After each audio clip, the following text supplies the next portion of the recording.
Hello, Windward, and welcome to the Pencils Down podcast. In service of Windward's mission to remediate our students' language-based learning disabilities, we take every instructional moment seriously, and we work to be intentional in everything we do. This podcast is an opportunity for Jamie Williamson, our head of school, to have an informal series of unscripted conversations with different members of our community about who they are, what they care about, and what the Windward School means to them. So, we're putting our pencils down, we're closing up our computers, and we're looking forward to sharing another conversation. Welcome to Pencils Down. I'm very, very excited to bring you a very special double-header episode. Every year at the end of the year, we hold a luncheon and we award a few awards, but there's two in particular. One, the Isabel Greenbaum Stone Award, which is given to a master teacher here who's been doing some incredible work, and that's actually nominated by their colleagues. So teachers here, community members nominate these folks. The other is the Galst Award, and I get a chance as a head of school to kind of pick someone who's doing some exceptional work in reading. And this year's award winners are Lacey Fraser, who's at the Westchester Middle School, and Ashley Ann Bloom, who's in our Manhattan Lower School. So we have a conversation with both of these two fine folks here today who are doing such exceptional work and bringing really a deep sense of professionalism, a wonderful care and commitment to our program, and working to kind of fan the flames of learning and curiosity within the context of our students and the classrooms that they teach in. So thank you so much for joining. If you haven't had a chance to like or subscribe on YouTube, do that because you'll get notifications when a new episode is released. And I hope you're enjoying this. Any feedback you have is always welcome. But thank you so much for joining today.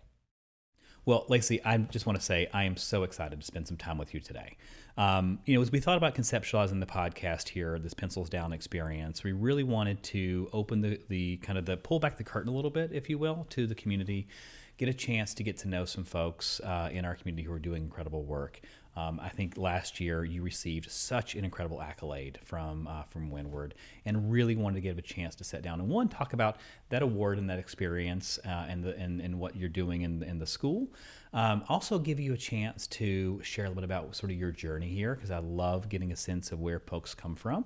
But if you're okay, let's just jump right into it. So, sure. So you were the 2024 Stone Award winner, which is given to a master teacher in our community. This is a really prestigious honor here. And when you look at the list of so for those of you who are at home, you can go on the website, Google the Stone Award. There's a list of recipients, and it's really rarefied air, right? There are some amazing teachers on that list here, and I'm so glad to see your name on that. But as we get started here, I'd love if you could maybe talk, because there's a lot of places you could be a teacher at.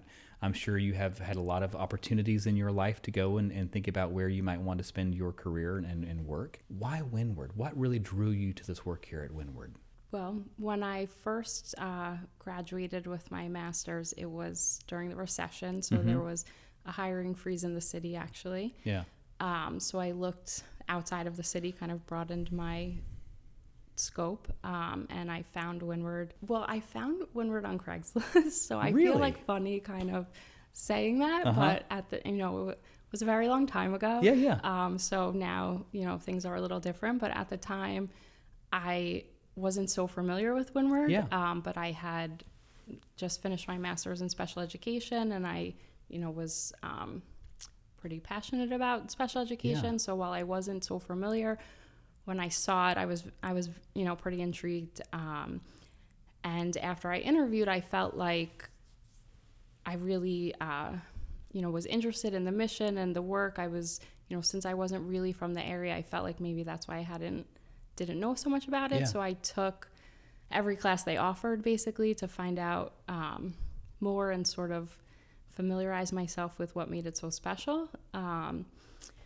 I just kind of felt this connection with the school because I, as a kid, I had a hard time in school. Like my mom and I had a lot of nights where, she tried to help me, a lot of battles kind of thing. And I just sort of remember my first year after taking one of the courses and, being an assistant in the class, calling my mom on the way home and saying, like, imagine if I went to the school or we knew about it. So I feel sort of funny that I wasn't super familiar with it, but it felt really sort of meant to be Yeah. at the time. So it really kind of amazed me. And I just felt like, as someone that never thought about being a teacher before, it felt like I was supposed to kind of find my way here. I don't know if you know this, but in our kind of new faculty orientation, where I'm meeting with our new assistants as they're coming in the summer, I ask a question, and this is a question that's deeply personal to me, and I have a feeling, based on what you just said, it's going to feel a little bit personal to you, is that I ask the folks to raise their hand if they really enjoyed their school experience when they were kids. And every year, a bunch of folks raise their hand, because I do think often in teaching, people had a great experience in school and they want to go back and sort of like relive and kind of connect with that great experience. But then there's a whole bunch of us who are in schools who that was not the journey. And I connect with your story on that, because I did not enjoy school when I was a kid. Actually, school felt like the worst thing that ever happened to me, right? I never felt like a lot of folks kind of saw me. I never felt like a lot of folks took interest in me. I never felt like I grew up in a place that was a really poor part of Kentucky. Resources were a little low, but I just never felt like this was like a place that I was going to feel some success, right? Or that I was deeply connected with, which actually drove me in a very sort of inverse way to want to be part of schools, because I don't want any kid to ever feel like the way I felt, right?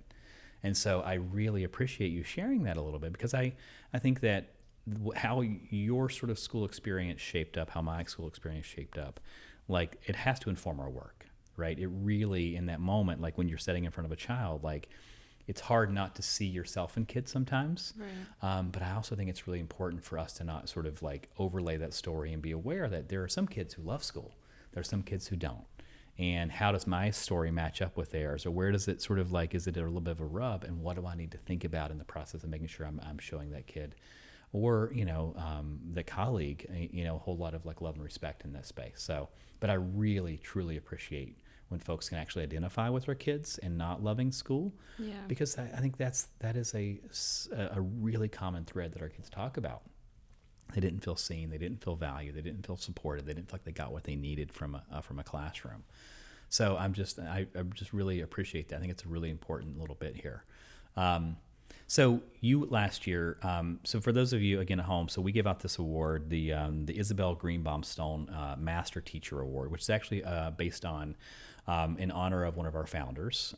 So almost 100 years ago. Right. So and it's really designed to show to really lift up faculty who are doing exemplary work, and people get a chance to nominate you. So you had some colleagues who saw all the amazing things that you get to do in the classroom with our kids on a day-to-day basis and really wanted to lift you up in that way. So as you think about this award and the kind of the reflectiveness, what did this award, what did it mean to you in the process of receiving this?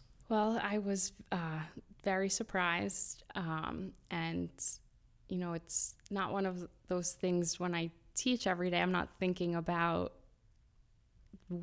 awards or I'm just doing my job for the kids every day, and I was surprised, and then I was really honored that other people viewed me that way. It's I'm not someone that naturally just thinks highly of myself, not that I think negatively, but I don't view myself that way. When looking at the list that you were talking about, I really admire a lot of the teachers on that list, and I just look up to them. So I didn't really see myself. I still see myself as a new teacher, even though I've been here a long time at this point.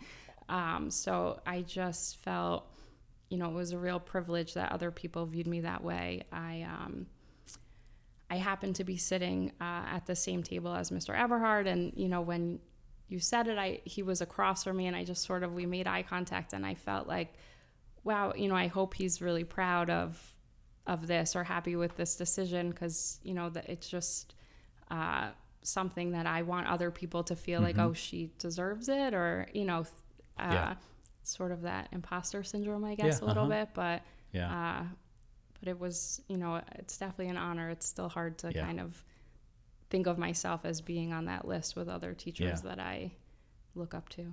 getting a chance to stand up and award this at our end of year luncheon, and like reading, because the way we do it for folks who don't know how the process works. So in the unveiling of this award, we read some statements, and then we kind of have them be degendered and kind of neutral in the process. So for every statement, it's kind of zeroing in a little bit more and a little bit more. And I have to tell you, like standing up there watching the group respond to when we mentioned the yearbook, that's when everyone's like, oh my God, it's going to be Lacey. Yeah. That's when like you saw every one of your colleagues just erupt, right?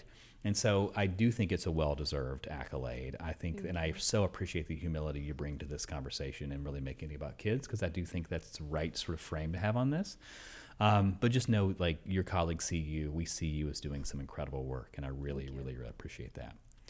I also remember my first year in one of the opening PDs when I was doing the Dare to Lead book and sort of thinking about core values, and we were in the process of defining our core values as an organization. And as I've said, many, many times, like, I don't believe that as the head of school, I don't get to dictate values here, right? I get to discover them, because we've been a program doing incredible work for a long time. And I really wanted to make sure we had a chance to lift up our community's voice in this. But in kind of prep for that, we'd read the book and we were doing some activities, and I really wanted to share with our community sort of a frame on how to think about our values. Now, if you remember, like I talked about, let's pretend for a moment, because I wanted to do something that was not Windward. I knew was not going to show up in the list. But I said, let's pretend for a moment, because I just saw this great community meeting about recycling and composting in our middle school. And I was like, let's just pretend for a second that nature is one of our values. And I sort of did some illustrations about what behaviors would be supporting that to help people think about that. And I remember a few conversations that you and I had when I was moving around the room that day. And so, I don't know if you've had a chance to kind of extend that thinking a little bit, but when you think about your work here and the work that you're trying to do with kids and within the context of Windward, like, have you had any reflections on your sort of personal core values? And, have you sort of thought about maybe your top 2 or even top 1 that kind of guides your work a little bit? I have thought about this recently, based on some staff development things that we've had. And I was surprised that I think community is actually more important to me than I might have thought. Yeah, and I realized that I kind of look at community as synonymous with family. Mm-hmm. And, I've been at the Westchester Middle School for a long time, and I realized that I think I've stayed and been so happy because it really does feel like a family. Like Mr. Eberhard really has a way of making it feel like we're all one team, and everyone sort of supports each other. And while it might not be something that you think of being so important in a job, I think it really makes coming here, just going to work in a sense and leaving your family easier, because there's just a lot of people that support you, whether you notice they're supporting you or not. Like, we're there for the kids and we support them, and they're a team even if they don't realize it. Yeah. But the faculty and staff, has really developed that also. I was thinking about how, like, if a secret gets out that it's your birthday, Ruth Ann will sing to you, things that are just small, but really everyone knows will happen. It occurred to me that, family is very important to me outside of school, but the reason I think this is the only place I've ever taught is because I really think of the school as a family. I realized when I first came back from maternity leave after I had my son, it was my first parent-teacher conference where we taught during the day and we had to be here at night, and it was like the longest I had kind of been away from my son at the time. And I was going to go home. We had like an hour and a half from when school ends and conferences start. And I realized that Aaron had my keys in his pocket and he coached a sport, so he wasn't around. And I was a little emotional about it. And Ms. Hunt just kind of saw me, and, I was just saying, oh, did the bus leave already? And she said, take my car. When he gets back, I'll take your car. And it was just like no big deal to her. I bet she doesn't even remember, that it happened. But I realized, like, everyone really is supportive, and just those small things that have built up over the years of different people supporting each other. Like Jane, you know, if anyone had a question, whether it's in her job description or not, everyone knows they can ask her. And if for some reason she doesn't know the answer, which would be shocking, then she knows how to find the answer. Like everyone is just always there for you. And I feel like that's what I want to be for the kids, and hopefully other colleagues, you know, think that also. But that's really what has surprisingly become my priority, and I think why I've just enjoyed being here for so long. I so appreciate that, you know, because that came out in our core value work, right? This idea. I think that's where I just sort of, it kind of hit me unexpectedly. And I so appreciate that alignment, because I do think that this work is hard, right? Yeah. Especially when you're balancing family and work and sort of all the things that we bring as human beings to any space that we're occupying. The work is hard. And I do think that it's going to be hard, because our kids, they deserve the best that we can possibly bring them, and they're complex and really unique individuals in the process of that. But I do think that this idea of us being here for each other and through thick and thin and trying to find ways to support each other during hard times is just so critical. And I love that we as a community, I'm thinking back to the pandemic and, you know, the rallying we did and making sure that we were showing up and being supportive of each other, but also for our kids. Like it's a special place, and I really appreciate those reflections on that. I also think that, you know, so this is every year when we nominate these two folks for the Stone and for the Galst Award, it's always interesting to see where our connections are in this. And this year we have a really interesting connection that you sort of alluded to, and I hope you'll sort of, you know, give me a little bit of a leeway here to kind of lean in this direction a little bit.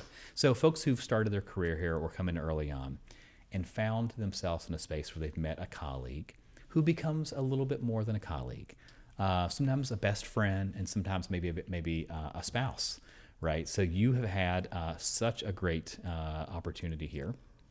You met what I hope is, you know, the love of your life here. And your best friend, who is one of our coordinators, Lacey Fraser. So you talk a little about sort of that process and how that kind of came to be? Well, our classrooms were right next to each other, and I actually didn't really know who he was, even though our classrooms were right next to each other, because you're in your own classroom. You don't necessarily have the same free periods. Mr. Syker needed an extra chaperone on a class trip. I volunteered to go. Turns out I get bus sick, and Aaron was very nice to me. He kind of noticed, and after that, it sort of just seemed, you know, just kind of natural. We became friends, and Windward just kind of has this way where, you know, we're very similar people, and we had a lot in common, and it sort of just developed from there. And I was very kind of nervous about it being public. We were, you know, kind of kept it quiet for a very long time. Some might say still, since some people still ask what my husband does for a living and maybe don't realize that we're married now. But he just is,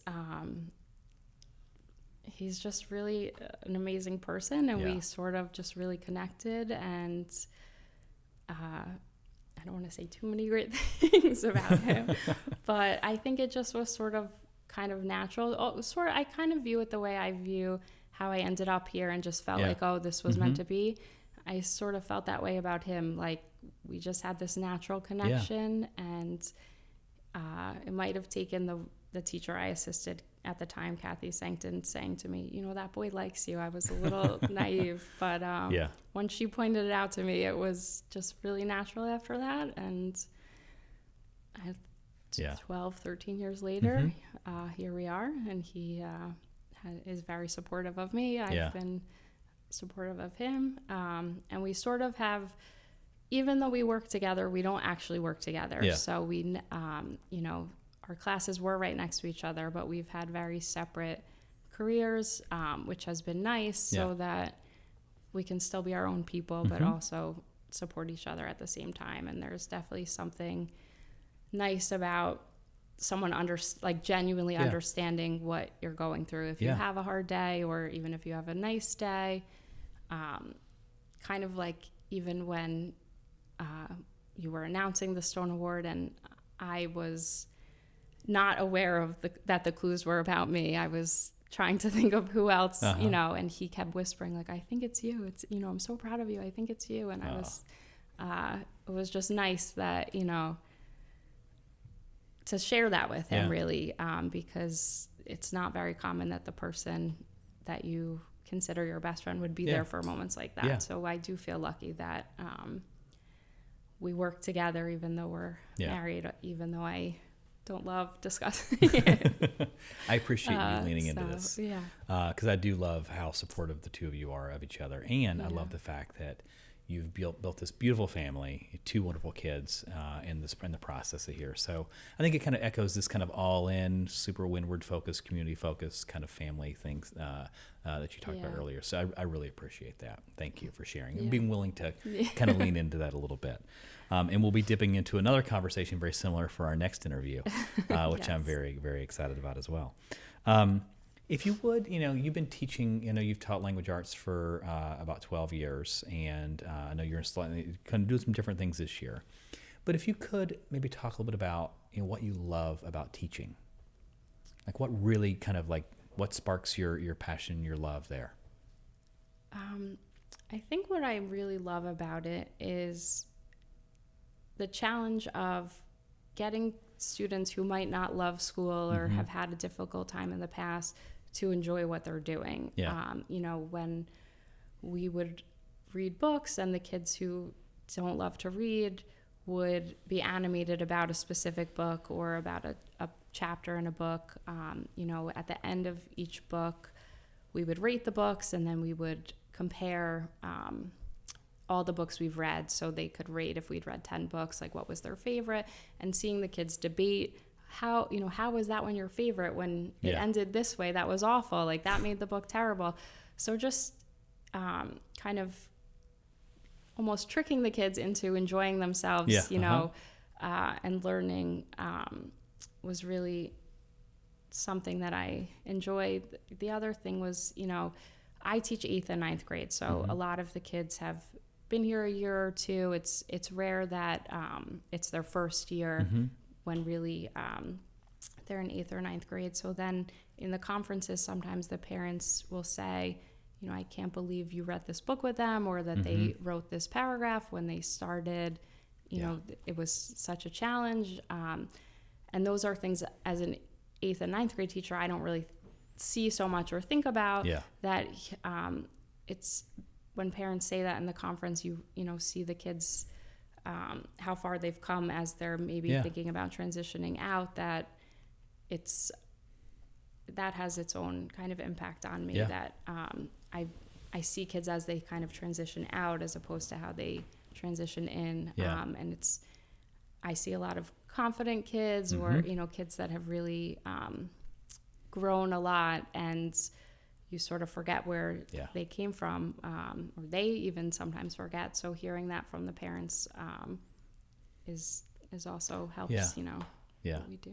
And I think it's so important to kind of keep the full arc of that in mind sometimes. Like we see kids at the middle school doing amazing stuff, and then it's easy to kind of forget that like just 4 years ago, the child was a non-reader sitting in a classroom almost in tears, right? Like such an incredible journey and so much hard work that goes into that, and so much, I think, 1, good research, 2, great teachers who really show up and put their best foot forward for kids and like really want to connect in a way that's meaningful, but also do the right work, you know? I think it all kind of swirls together in a way that really allows our kids to really feel the weight of that. So I just really appreciate everything, 1, that you've done for our kids during your time here. 2, just the level of incredible humility and sort of grace that you come to the table with when it comes to your teaching. And, you know, and I also would say 3 would be your support of the community and the others in your building, because I know they feel that, and I know you feel that from them. And I love that story about Marilyn Hunt, who I just think is like just one of the most amazing human beings on the planet. Marilyn is just good in every way, and I'm so glad she's here and in our double platinum club. Yes. And so, and I hope we can hang on to her for a couple more years, because I don't want her to leave us ever. Feel the way about a lot of people. I think a lot of people feel the same way. Yeah. I really appreciate your willingness to sit down and spend some time with us today. I know these conversations aren't easy to have, especially when you spend a lot of time talking to kids. The idea of coming here and shifting gears a little bit. But I really appreciate your willingness to be here and be vulnerable in this space and share some great things about the work you're doing. Congratulations on the Stone Award. It's well deserved. And I know, so the part of this, you get a little bit of a grant for some travel and some learning. I don't know if you figured any of that out, but if there's anything else that you want to share, you don't have to have figured it out by now, as you well know. But I hope you're able to kind of really leverage that to lean into some areas that you really want to grow and think and learn about. I haven't yet, but I would like to. I want to make the right decision, I guess. So I haven't thought about it yet. The idea of traveling with kids right now is it's a little overwhelming, I'm sure. Yes, but I would like to do something. I just haven't figured that part out yet. Yeah. But well, when you do, let us know, because I'm excited to hear what you end up doing with us. But thank you. Congratulations, and thank you so much. Thank you.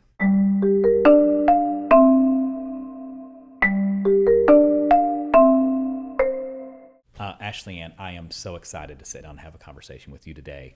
When we started the podcast, a big part of this was really about lifting up some voices in our community and giving our families and our faculty and staff, because we have, with 3 campuses, there's so much, spread in our community, and it's hard to kind of like remember who's doing what. And I think for some of our families and from our staff, the idea of having some of those connections and getting to know folks outside their little zone or their island, if you will, felt really important. And so thank you for your willingness to sit down here today. Thank you, Jamie. I appreciate it. And for coming up from the city. Of course, absolutely. Taking the train up here. It's beautiful, very scenic.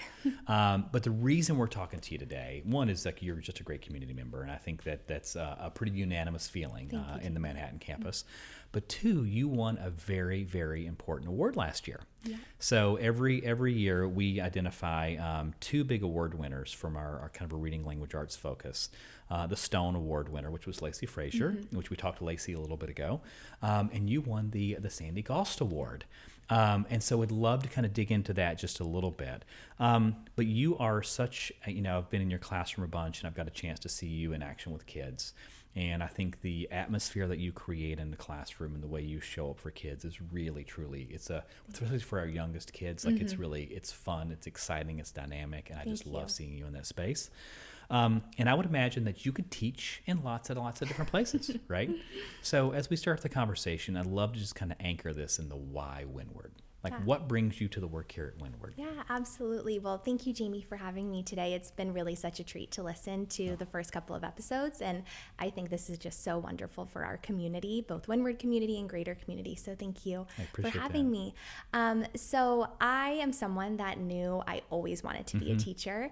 I'm actually the 4th of 8 children in my family. So I grew up with a lot of siblings around kids all the time. And so I knew that I wanted to be in a classroom and be with students every day and dedicate my life to that. So that was very much an easy decision.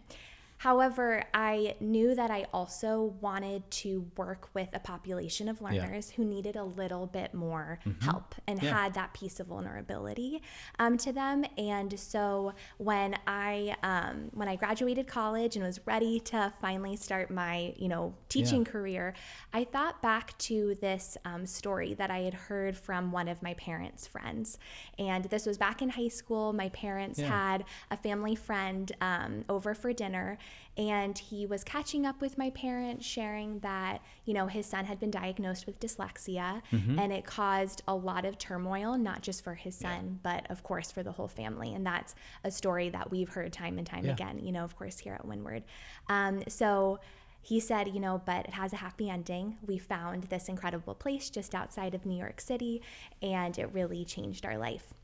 So when I graduated college and knew that I was ready to begin teaching, I kept thinking about this story, and it really had stuck with me over the years.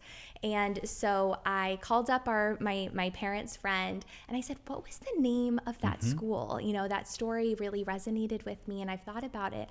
And this was the first time I had heard a school be referred to as magical or having magic. And he said, you know, that magical place is called the Windward School. And they actually just opened up a campus here in New York City. So I immediately went onto the website. I felt such an alignment with Windward's mission. I loved the specific population of learners that Windward was pouring everything into. And then, as if I wasn't sold enough, I then read about the teacher training program. And it was so evident that Windward not only put so much into the students, but also into the faculty. And that's something that it really just felt like this dream and such an alignment for me. And so I applied to Windward. I was so excited to be accepted. And you know, of course, I think of it as one of the best decisions that I've made. And one thing that is so special about Windward with the teaching training program is that many teachers have the opportunity to be in so many different grades. So throughout my time at Windward, I've been able to teach first, second, third, and fifth grade. And that is so valuable to the practice that I'm doing every day with second grade, knowing where they're going to go in their Windward journey. And, you know, it's, I think, something really special and unique.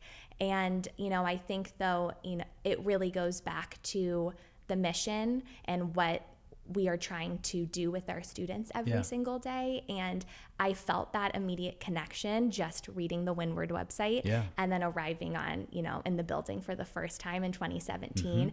It just really did feel like it was meant to be. I love everything about that. One, if I would have almost loved to have been a fly on the wall when you were interviewing. Would you interview with Sandi or Marcia? With Sandi, correct. I have a feeling Sandi's smile was like 15 feet wide that part. You know, just seeing the enthusiasm, hearing that story. I do think there's magic in the world, right? And I mean this in like this. The coincidences, the kismet, you know, these things that kind of align and bring us together and put us in the right space at the right time. Exactly. And, you know, while it may not be your typical wizards and witches magic, right? But like, I do think there's something magical about those experiences. I agree. And I'm so glad you found your way. I'm so glad that someone told you a story about a student and that story resonated with such a deep way. Thank you. And I could also see you as a child, holding court and teaching a class to maybe some stuffed animals. Absolutely, you know, definitely subjected some of my younger siblings to that as well, for sure. So, you know, I knew you had a big family. I don't know that I realized there was 8 kids. There's a lot of us. Like that is that's van time, like not just like a minivan, but like a cargo van almost, yes, right? absolutely. You know? So passenger, 15 passenger. There you van. go. Exactly. That's great. Thank you. Thank you. Of course. You know, I think again, I love the why. I love what the things that brought you to this conversation, and I think that passion, I would argue, is felt by everybody who gets a chance to come in contact with you, your kids, your colleagues, the parents who show up in our program, and so. You know, if you remember my first year here as a leader, one of the things that I just love to think about is the concept of core values. Because I believe whether they're seen or named or unnamed, we all operate with a set of values. Absolutely. And as I kind of progressed in my career, the idea of being able to kind of being able to name those things just felt really important. Because once I was able to name them, like so much of my day-to-day work and sort of my priorities and how I showed up in the space like became really clear to me, right? As exhausting as that may be sometimes, right? Like for me, you know, I remember spending some time thinking about how growth was such an important piece to me. You know, coming from where I came, you know, growing up in Eastern Kentucky, the idea of like kind of expanding the sandbox that I got to play in, or the skill set that I offered, or my thinking, or the idea of showing up and trying to grow a little bit to kind of move outside of some spaces felt such it's built into my DNA. Right. And I think for sometimes it could be a little exhausting because I'm always thinking about like what's next, right? So it can be a little exhausting, and I fully own and admit that. But also too, it's just driven me in some I think healthy and productive ways to do to serve something bigger than myself, right? Because that's really what it's about for me. Absolutely. It's my growth is in service of. Absolutely. And for us right now, it's certainly this idea of serving kids with language-based learning disabilities is such a big part of that. Have you had any chance to kind of reflect on, like, as an individual, like, what are your core values, like your top one or two that you really kind of, when you kind of do the scratch and sniff, like you're like, this is the thread. This is really the thread. Right. Well, I must say I do very much align with Windward's core values. I don't think that's a coincidence. Yeah. But one core value that does come to mind is trust. And so I think about, the importance of trust in my own relationships outside of the classroom, but really thinking about the classroom and thinking about where our students come from. Yeah. I find that just such a key ingredient into their ultimate success. Yeah. And so, as a second grade teacher, I predominantly work with new students. This year, my entire language arts class is full of new students. And so, students aren't innately or naturally coming to us trusting the environment, especially given their previous schooling experiences. So I, just like so many of the teachers at Windward, really spend the first few weeks, first few months developing that trust with the students.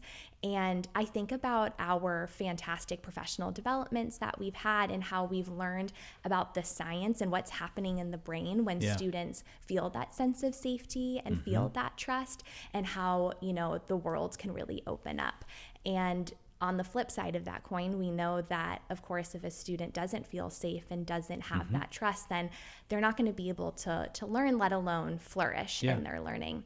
So I would say trust is really, really essential to what I try to bring in every single day and really informs my teaching. One little thing that I love doing outside of Windward is sharing what we do with Windward with non-Windward people. And so I, with so much pride say, so every single day I'm asking my students to read out loud. I'm providing them feedback in the moment. The research shows how important that is. And sometimes I'm confronted with people saying, wait, you're asking your students who are struggling with reading to read out loud every single day in front of their peers. And I get so much satisfaction in these moments because I am able to share that not only do our students show up and do it every single day and make that progress, but I mean it genuinely when I say students every single day are begging to read more and more.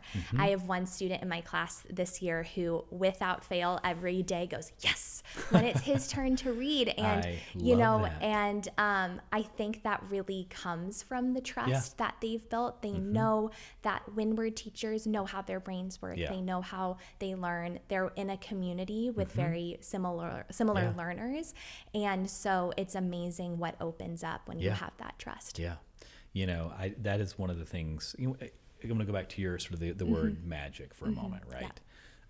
There's no dust that gets sprinkled over kids when they come in.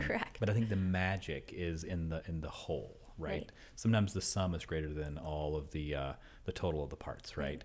And so when you think about our incredible teacher training program and the structure we have on that, the focus on fidelity and integrity of program across all of our campuses and sort of strategies and the work that we put in to make sure that happens.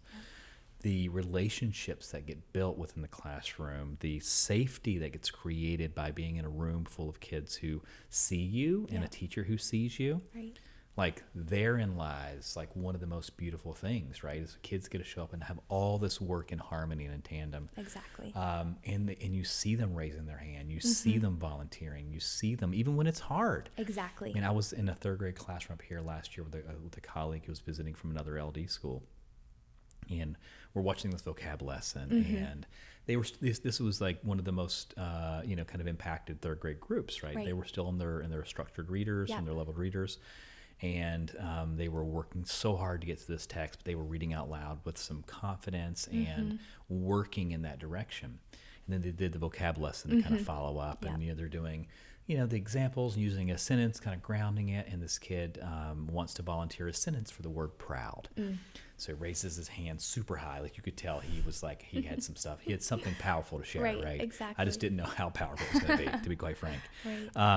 And he's like, I'm listening to everybody read today, and I'm feeling really proud of how we're progressing. And I'm just like, that's incredible. It just hit me. For a child that young to really internalize and consciously see what's happening every day. And it's like, and I think that's to see our kids feel so supported is a testament to, I think, the folks who show up every single day to give that support. And you are definitely in that camp. So thank you for everything you do to make sure they have that great, amazing experience within our classrooms.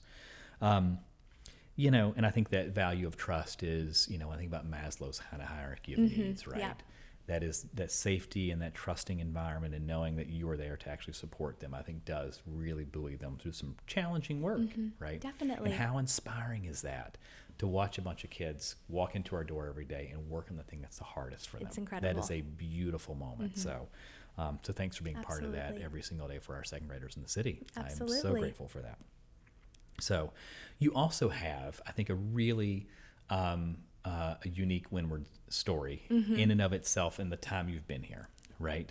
Not only have you done some great work with kids and have kids feel some success and go on and do great things, you have comforted parents through this, you've built great relationships with your colleagues, but we're going to focus maybe on one relationship with a colleague in particular, because you have met a Windward alum who is one of our teachers coordinators here in the science department, who happens to now share a last name with you. Yes, that is correct. And so I'd love to talk about how you and Matt Bloom kind of came to be. Absolutely.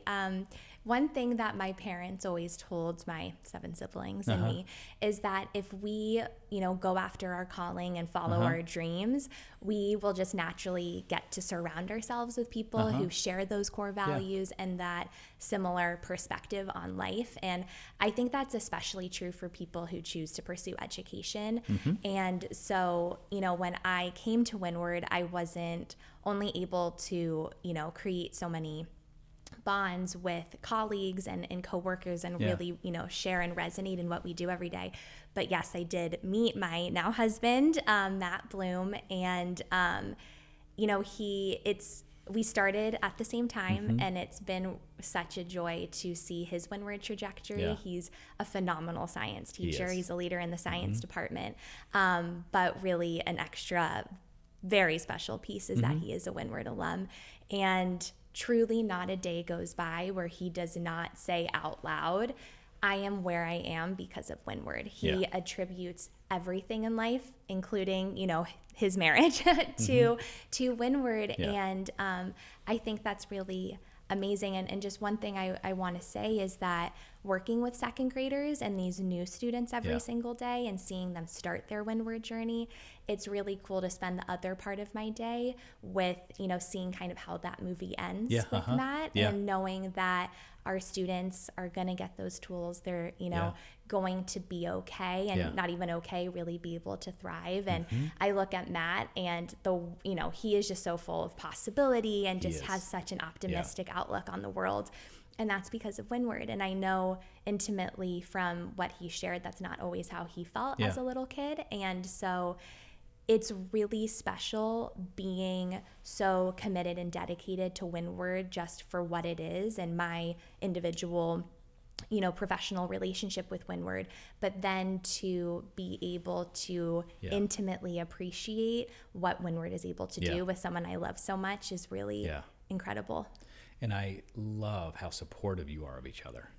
Like when you were reading, I was talking a little earlier with Lacey's about the idea of we go through these kind of nondescript, and they keep getting more and more specific. Yes. So we kind of really rev the whole room up a little bit, right? Yes, I love it. Yeah, the anticipation. Yep.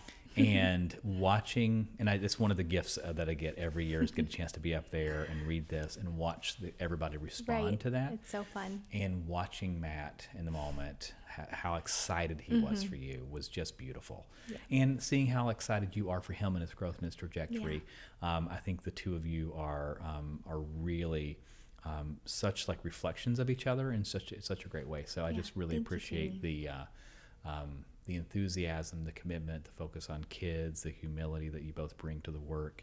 And I know that every child who shows up in front of you cares it feels so cared for in the process. Thank and I would you. say the same for him as well. Absolutely. Thank you. You know, if you could sort of think about one or two things that you just really love about working with our kids here, what would those one or two things be? I think one thing is how resilient our children are, our students are. You know, going back to this idea of trust, and I think that leads then to such a profound sense of empowerment.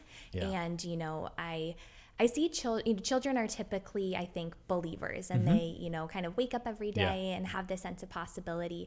And we know that unfortunate and devastating environmental factors can really take that away. So seeing that our children begin to trust the program, they're starting to take ownership of their work even at a very young age, and then they begin to feel empowered.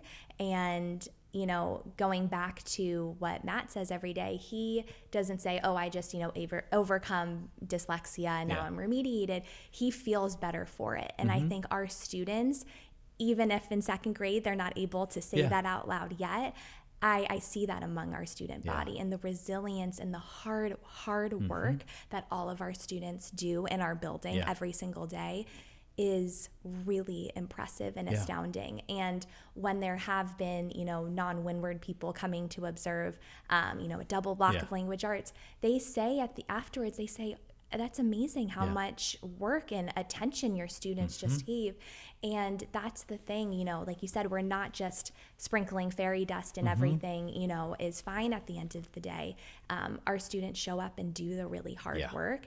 And so it is inspiring to work with our students. It's profoundly meaningful, and seeing them begin to unlock the code and the confidence that they have, it never gets old, and it never will. And so there's so much there I want to comment on, because I love everything about what you just said. You know, there are times when I talk to parents out in the community, and I know there's this big sort of desire sometimes to kind of look for the positive in some of these things. And I've heard people ask me sometimes, you know, like about the gift of dyslexia. Right. And, you know, there's a lot of folks who will sort of like put up data to say, oh, our kids are more creative, better at seeing patterns, better at doing this or doing that. And I hesitate in that space, not because I don't believe our kids have some tremendous strength, but I think it's hard to generalize some of those things to the entirety of. Correct. Right. But I do think one of the gifts that comes through the process of growing up with dyslexia is the gift of resilience. Because so many kids, you know, don't know what it's like to have to hit a wall or have hit a wall and have to work through that. Right. Our kids show up with the expectation that things are going to be hard, and I've got to put work in to kind of move through that. Exactly. Which I believe will result in some adults who are incredibly insightful in this space, who really see the need for persistence and tenacity. Yeah. And I will hire a army full of folks who have that persistence and tenacity, other than, you know, with you know, in contrast to someone who wants you to solve all the problems for them, right? Absolutely. And I think therein lies the gift, is that gift of resilience and learning how to work through hard stuff and showing up in such a beautiful way. Exactly. So thank you for sharing that a little bit.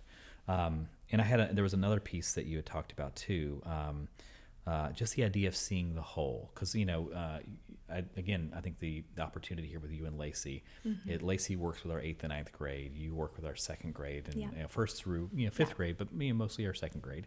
So you're at opposite ends of this spectrum, right? Yeah. And you get a chance to see kids when they're coming in at their most tender, right? They're most you know, impacted, and seeing where those skills are starting to form. And then Lacey is on this space where she sees the fruit of all that incredible hard work, and then extends that work to an even greater place, right? And so, because I think that so often we get into our little buckets of this work, and, you know, it's hard to kind of take a step back and kind of see the whole and see the arc of that. But when I talk to alums, and I think you get a chance to live with a great alum, you know, but to hear the whole of that and the impact of and the totality of their experience, that's a story I think we need to continue to kind of like come back to. I agree. Is that, you know, all this work, I think, transcends the sum of its parts, right? We have this amazing teacher training program. It's wonderful. We have this great language arts program that's research-based. We have all the support that we build in for teachers. We have this trusting environment that gets to kind of put in there. And if you were to add that up, it's going to give you a total that I think would create a lot of progress for kids. Right. But I think that when you take even a step back and you think about what that allows kids to do, that's a multiplier, that's an amplifier that is in such a, I think it's such an important sort of experience for our kids. Absolutely. And so I hope that you sleep well at night knowing that the work you're doing is meaningful. And I love that you said profoundly meaningful and impactful, because that is really like, that's what gets me out of bed. I have a feeling it's what gets you out of bed in the morning when things are hard, where we show up for kids in service of something bigger than ourselves. I am so grateful for you. I'm so grateful for the work you do. Thank you, Jamie. Thank you. Thank you. And thanks for taking the time to absolutely. spend with me today of here. Course, absolutely. This was a great conversation, and I just really thanks for taking the trip up. Thank you so much. I really appreciate it. Congratulations on your award. Thank you. Well deserved. Thank well you. deserved. Thank you so much, Jamie. Thanks. Great.